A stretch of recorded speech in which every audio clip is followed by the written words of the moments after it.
Hello, we are going to explain how to graph a trigonometric function. We first have to identify what type of function it is, whether it is sine or cosine, and if it is positive or negative. We can see that if it is positive, the graph starts at the positive side, and if it is negative, it starts at the negative side. Amplitude for the graph represents the half of the total height of the wave. In this case, it would be equal to 3, as the total vertical size of it is 6. Another important factor in the graph is its period, which defines the cycle length of the wave, and it can be obtained by the formula 2 would n in p, as k is 2 and 2 pi over 2 is pi. That's it. Bas. Then we have to consider the horizontal and the vertical shift. The shifts are going to move the graph upwards or downwards, and to the right or to the left.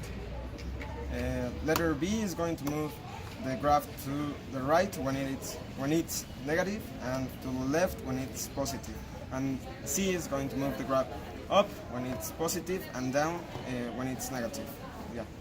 Bus. So we have to organize these data that we already have in the Cartesian plane. So the amplitude of the graph is of 3, so we have to shift this to 3.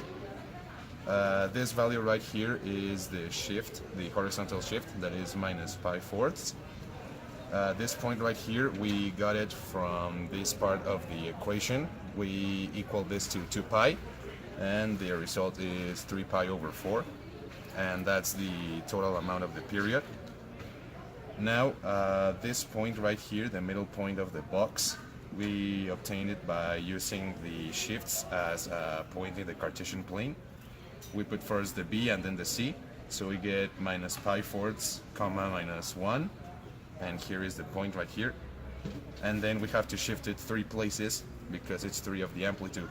So we shifted 3, we have this point right here, shift 3 times down, we have this point right here, and now we just have to complete the box.